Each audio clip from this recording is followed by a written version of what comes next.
ஆன்மீக கதை. ஒரு வார்த்தையால் மாறிய கும்பகர்ணன் விதி.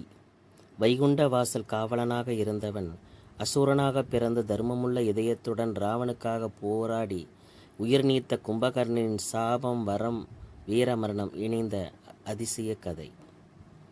கும்பகர்ணன் இராமாயண காலத்தில் விஸ்வராசுக்கும் கைகேசிக்கும் மகனாக ராவனின் தம்பியாக பிறந்தவன். கும்பகர்ணன் 6 மாத தூக்கமும் 6 மாத விழிப்பும் என்று வாழ்ந்தவன். கும்பகர்ணன் ஏன் இவ்வாறு வாழ்ந்தார் என்று பலருக்கு தெரியாத கதை. கும்பகர்ணன் முற்பிறவில் விஷ்ணுவின் வாயில் காப்பலராக வைகுண்டத்தில் இருந்தவர். அவர் பெற்ற சாபத்தின் காரணமாக அசுரராக பிறந்தார். இருப்பினும் கும்பகர்ணன் பிரம்மாவை நோக்கி கடும் தவம் புரிந்தார். அவனுடைய தவம் பல ஆண்டுகளாக நீடித்து கொண்டே சென்றது. கும்பகர்ணன் 800 அடி உயர பிரம்மாண்ட உருவம் கொண்டவன். பலத்திலும் உருவத்திலும் பெரியவனாக ராவணனுக்கு இணையானமாக வாழ்ந்தான். தேவர்கள் கும்பகர்ணாவின் கடும் தவத்தை கண்டு அஞ்சினர். ராவனுக்கு இணையான பலவானாக இருந்த கடுதவம் புரிந்து பிரம்மாவிடம் ஏதேனும் வரம் பெற்று விட்டான்.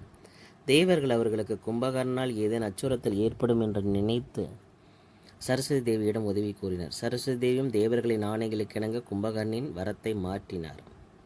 ஒரு நாள் பிரம்மா கும்பகர்ணின் தவத்திற்கு இணங்க அவர் காட்சியளித்து என்ன வர வேண்டும் என்று கேட்டார். அப்பொழுது கும்பகர்ணன் வரம் கேட்கும் பொழுது கும்பகர்ணனின் நாவில் சரஸ்வதி தேவி அமர்ந்து கும்பகர்ணன் கேட்க நினைக்கும் நித்திய ஒத்துவம், அழியாத வாழ்வு வேண்டும் என்ற வரத்தை கேட்பதற்கு பதிலாக நித்திருத்துவம் என்று ஆழ்ந்து உறக்க வேண்டும் என்று கேட்க செய்தார். இதனால் பிரம்மாவும் அப்படியே ஆகட்டும் என்ற வரம் அளித்தார். பின் நடந்ததை அறிந்த கும்பகர்ணன் வாழ்நாள் முழுவதும் எவ்வாறு தூங்கிக் கொண்டே இருப்பது என்று பிரம்மாவிடம் மன்றாடினார்.